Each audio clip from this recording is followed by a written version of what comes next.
sais exactement où ils sont. Bon, mesdames et messieurs, Yvan et moi, on a de grands projets. On se voit pas souvent, mais quand on se voit, on parle. Donc, ici, on a le verger d'Arbanois.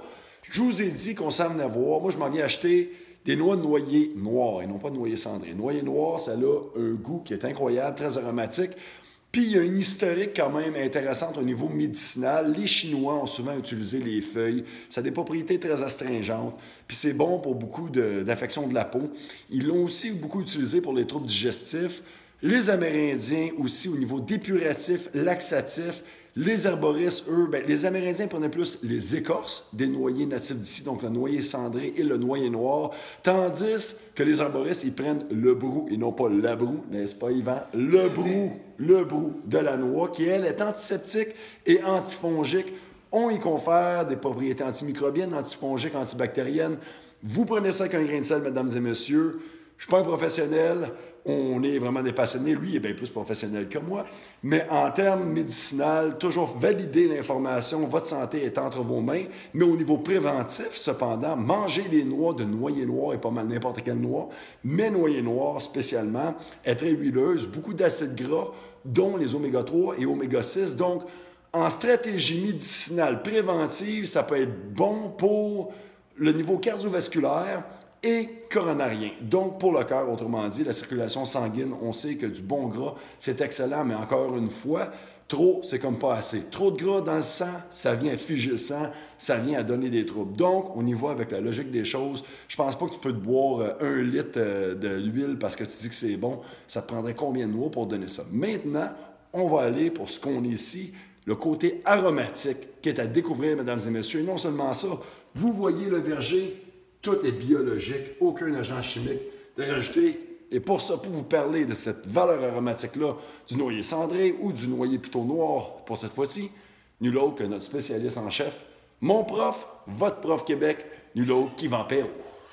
Bonjour tout le monde. Alors, Benoît, il vient visiter notre usine. C'est pas la première fois qu'il vient. Puis, on peut peut-être marcher un peu dehors. Puis, pour la noix de noyer noir, on est très fiers de la cultiver. Là. On a d'autres noix qui s'en viennent en culture bientôt. Là. Des noisettes, on a des noix cendrées, des noix en cœur, des glands de chêne aussi, des glands de chêne doux. Peut-être des châtaignes d'Amérique si elles se décident à grossir un peu. Les châtaigniers sont jeunes, les châtaignes sont encore un peu petites.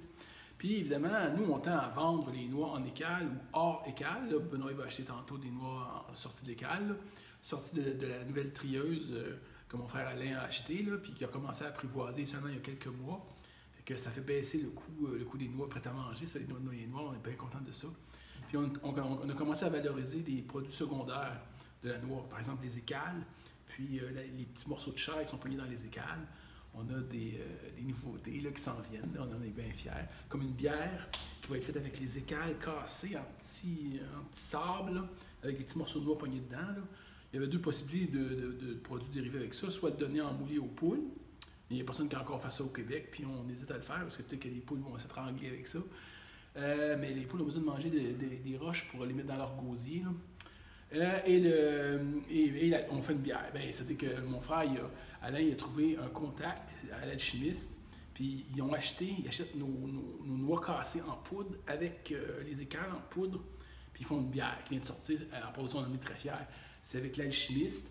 On ne peut pas la voir, la bière, aujourd'hui, mais elle est en édition limitée, mais en tout cas, on a ça. Puis on a aussi il y a aussi la chaufferie de Vincent Van Horn qui a commencé à produire une liqueur de noix de noyer noir. Fait que ça va être le fun.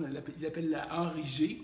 Henri Gustave Joly de Lotbinière, là, le seigneur de Lotbinière du 19e siècle qui avait commencé une première culture de noyer noir au Québec sur son domaine, là, qu'on peut encore visiter. Puis évidemment, on va essayer de bonifier tous les produits possibles et imaginables avec les noix. Comme là, on a des viandes fumées aux noix. On est bien trop fumeurs qui nous achètent les coquilles. Yes, j'avais fait ça une fois, moi, avec mon Inupro. Tu m'avais donné justement les écales de noix. Oui.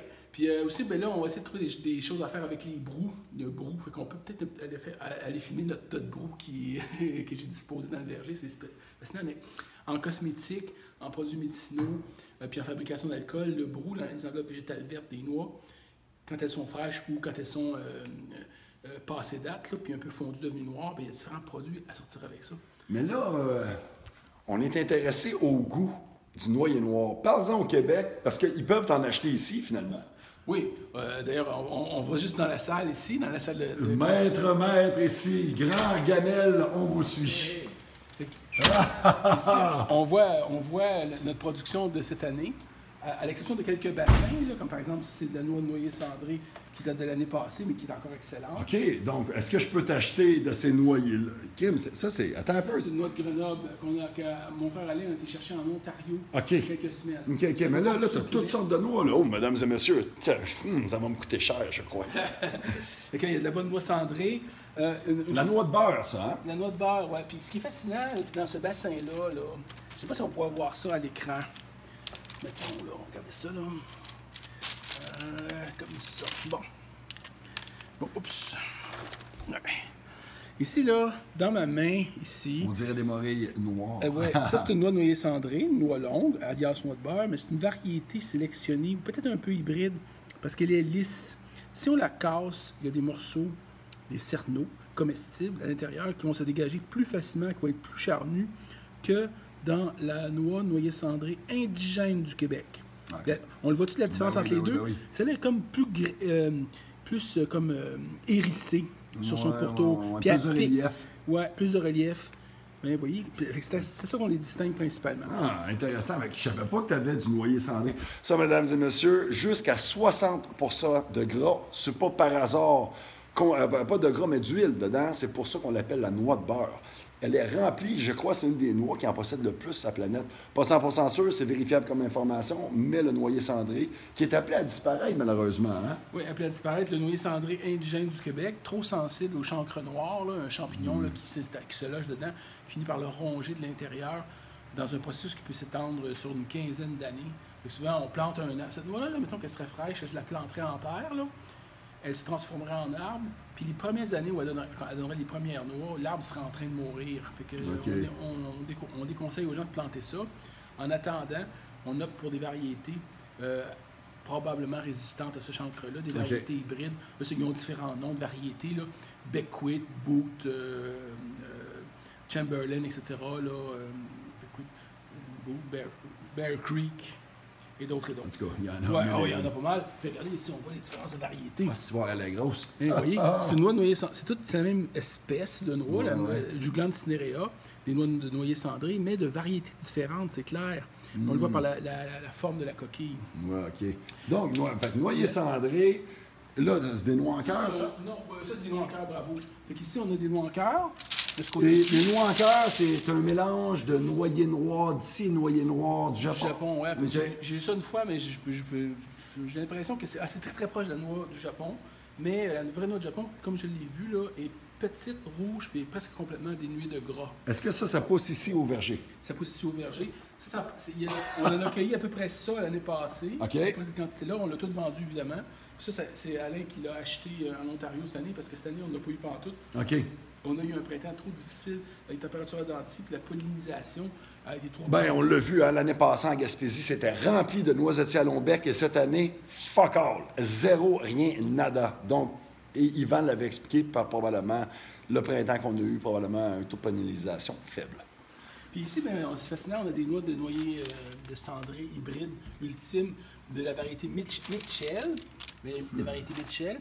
Puis elle, c'est un hybride à 50% de noix en cœur, comme ça, puis de noix cendrée, tel qu'on l'a vu là-bas. Fait que c'est un mix. Ouais, fait que ça serait la noix de noyer cendré ultime à cultiver au Québec. C'est-à-dire que c'est la plus facile à casser par le côté, un peu comme une huître, mais quoi que c'est pas un casseau spécial à maçon. Et c'est celle qui fait les plus gros cerneaux, qui est le plus facile de déloger de chaque écale. Ce sont des qualités très, très intéressantes quand on se lance dans des productions à grande échelle, là. Mais maintenant, on a Alain, il s'est procuré des appareils. Oui, on voit ça. Ça, c'est une trieuse. Ça, c'est qu'est-ce que tu vends justement aux gens. Tu n'avais pas parlé qu'on pouvait faire justement des pneus d'hiver avec ça aussi? Oui, mais là, il faut que ça soit réduit en petits sables fin. Là, c'est mélangé au caoutchouc là, dans la grosse marmite. Là.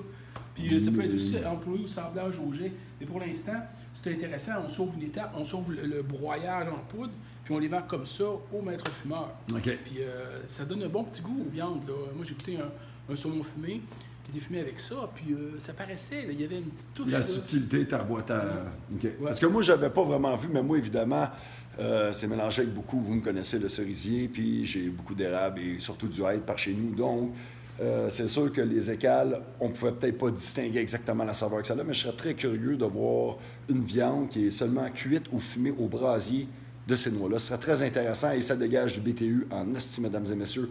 Pour chauffer, ça peut être très utile aussi. Oh. Mais Yvan, amène-nous à nos noix de noyer noir et parle-nous de son arôme. Parfait. Bien, ici, dans le coin, on a le nouveau casse-noix. Ça, il est heavy duty puis il est fait au Québec à Saint-Cuthbert. À partir du modèle ancien qu'on a emballé ici, là, okay. Qui n'était pas 100% Mapac parce que toutes les parties en contact avec les parties de métal en contact avec la partie comestible de chaque noix n'étaient pas en acier inoxydable. Okay. Puis on a découvert ça plus tard, mais on était artisanal. Là. Quand on l'a utilisé, ça passait encore, mais là, ça ne passerait plus. Si on avait une spéciale du Mapac, ça nous prend ça okay. Qui est en acier galvanisé. Puis il y a tous les défauts de ça qui sont corrigés là-dedans. Okay. C'est le fun, ça a été fait au Québec. En plus, c'est ça. Ben, encouragez local, vous dites. Vous voulez des noix, encouragez local. Nos jardins des noix. Fait que ça contribue beaucoup à accélérer la préparation des noix pour la vente directe de noix cassées. Okay. Ça les casse plus rapidement encore, plus efficacement. Puis ça, ça les trie efficacement. Puis à cause de la COVID, j'ai pas pu participer à ça encore, mais Alain, il s'installe souvent là, pendant des journées ici. Puis il les trie, il fait le dernier triage à la main. Imaginez-vous donc. Là. Wow. Fait que toutes les noix que Benoît va acheter prêtes à manger ont été triées à la main par mon frère Alain. Au long je ne peux pas les acheter en écale, moi? On peut aussi les acheter en écale. Moi, je prendrais en écale, voyons donc. C'est sûr. Sauf qu'en écale, cette année, c'est bizarre. La pollinisation a été assez mauvaise. Puis il paraît qu'on a une bonne un taux un petit peu élevé de noix imparfaitement remplies. Ça nous gêne un peu. Là. Fait que ce qu'on fait moi, ça me gêne pas. Tu m'avertis, t'es correct. Ben, ce qu'on fait, c'est dans ce temps-là, c'est j'en rajoute un petit peu dans les quantités. Je rajoute, mettons, un 10%. Mettons, on m'achète 1 kilo, je mets 1 kilo, je mets ça en 10. OK. Bon, ben, ouais, puis là, t'as plein de noisettes. Ça, c'est des noisettes d'Amérique, ça, là. C'est pas des noisettes à long bec. Ce sont des noisettes d'Amérique, mais qui sont très, très proches des Aveligniers. OK. Ce sont des noisettes d'Amérique hybrides qu'Alain a été chercher en Ontario.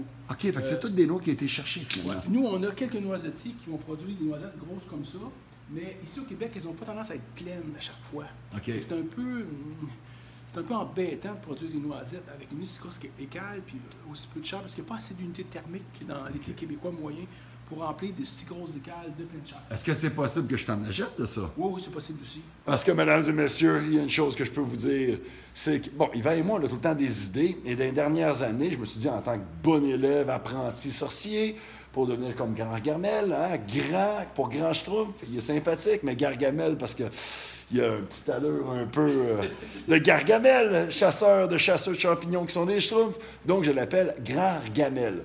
Bon, OK, c'est peut-être un nom de merde, mais c'est moi et mes idées. Mais sirop d'érable confectionné à base de noisettes. Jamais je vais vous dire mon truc. Je commence à confectionner là et excusez-moi, mais tout le monde dans mes formations ont capoté. Et c'est des noisettes à long bec. Pas comme ça, sont beaucoup plus goûteuses que celles-ci, supposément. Néanmoins, je suis 100% sûr que leurs goûts sont rien moins que fantastiques en gueule. Oui, ben donc ça c'est une noisette d'Amérique hybride. Fait qu'il y a de l'aveline dedans pas mal, mais ça peut être produit en Ontario cette affaire-là.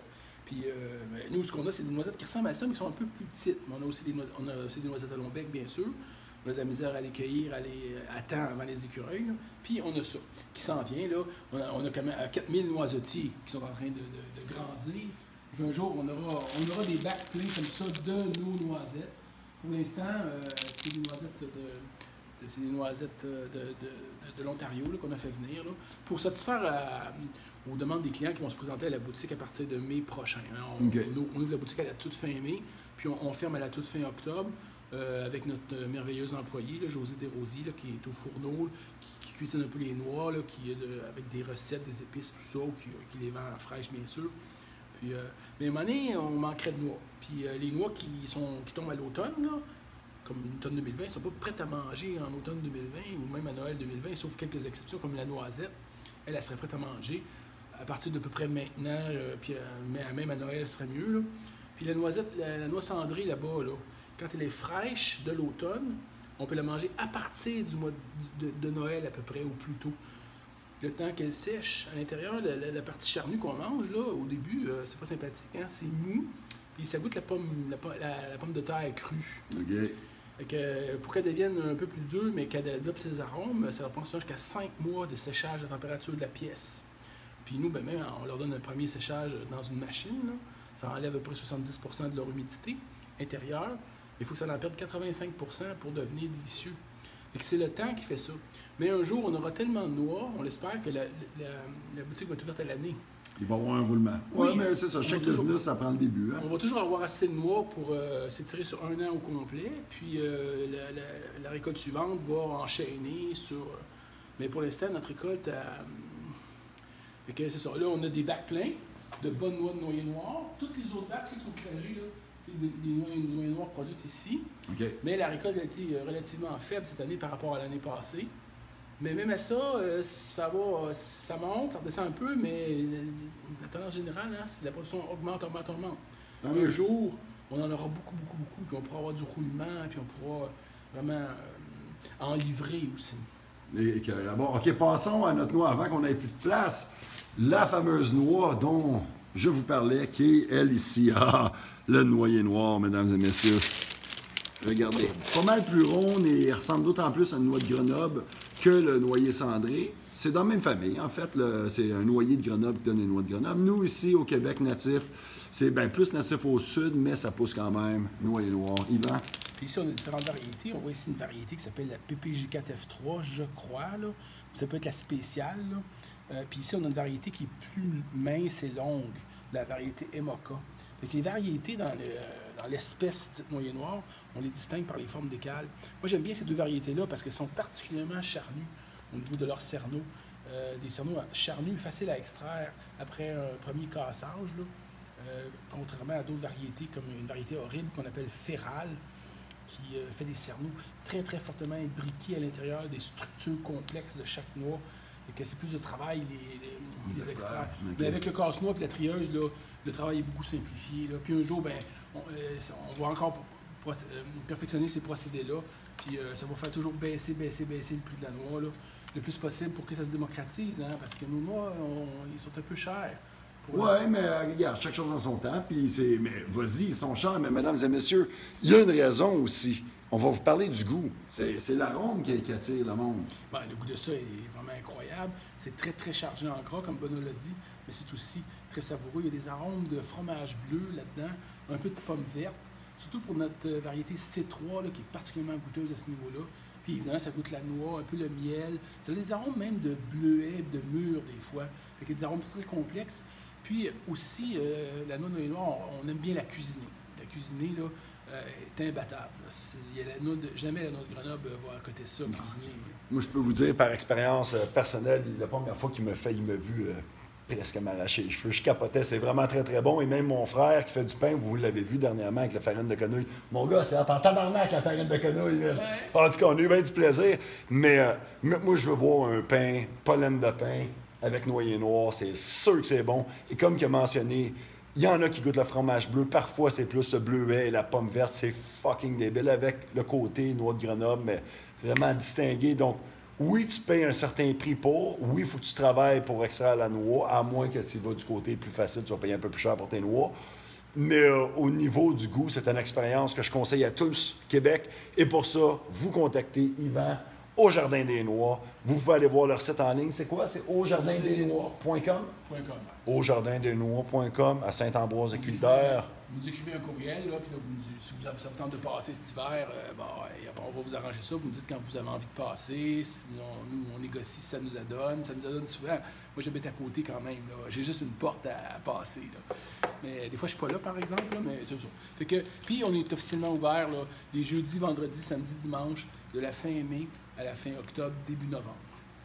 Mesdames et messieurs, Yvan Perrault et Ben Cormier qui vous dit « Ne nous cassez pas les noix, sauvagement vôtre, boréalement vôtre. » On vous documente, on vous informe sur les produits de notre terroir et sur les, comment on pourrait dire, les acteurs des PFNL et des champignons au Québec. Il est mycologue, professionnel en noix, formateur à l'université et pour vous en groupe privé. Mesdames et messieurs, rien de moins que Ben Cormier et Yvan Perrault qui vous dit « Noisettement vôtre.